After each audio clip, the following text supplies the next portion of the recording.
Assalamualaikum warahmatullahi wabarakatuh. Perkenalkan, nama saya Ibnu Wahyudi dari Departemen Teknik Instrumentasi Fakultas Vokasi ITS. Di video kali ini saya akan mereview tentang DC to DC converter.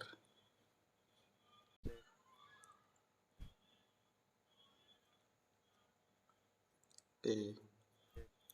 Jadi DC to DC converter adalah suatu device yang mengubah konversi energi listrik dari DC ke DC, juga tentunya menaik turunkan tanpa mengubah polaritas dari sumber.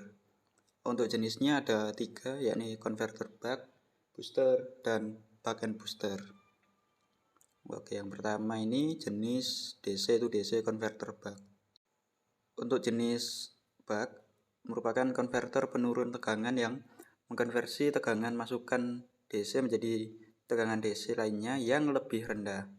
Seperti gambar di atas, rangkaian ini terdiri atas saklar aktif MOSFET, satu saklar pasif dioda, kapasitor, dan induktor sebagai tapis keluarannya. Untuk tegangan kerjanya yang rendah, saklar pasif dioda sering diganti dengan saklar aktif MOSFET sehingga susu daya pada saklar bisa dikurangi.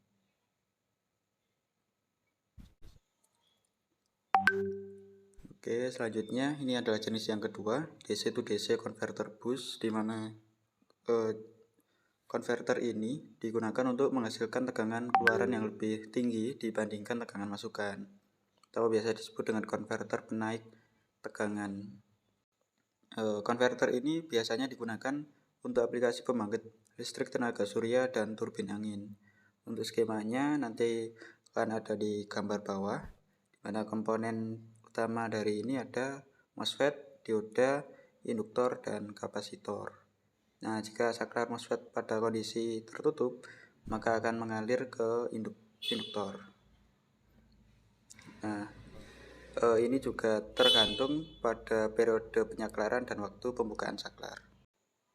Keunggulan dari konverter boost ini adalah mampu menghasilkan arus masukan yang kontinu, karena arus masukan konverter dapat dijaga kontinu pada saat konverter diserikan dengan penyara dioda.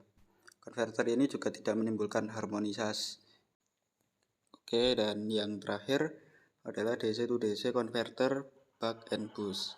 Konverter jenis buck and boost ini dapat menghasilkan tegangan keluaran yang lebih rendah ataupun lebih tinggi dari sumbernya.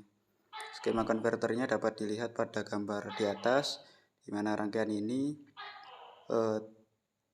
daya penyaklaran akan memberikan sinyal kepada MOSFET.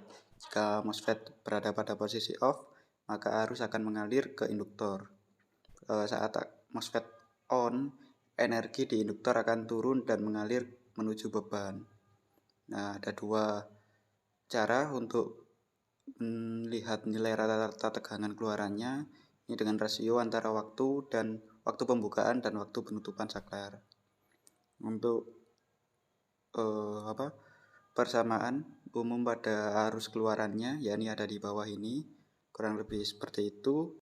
Itu saja dari saya, kurang lebihnya mohon maaf. Wassalamualaikum warahmatullahi wabarakatuh.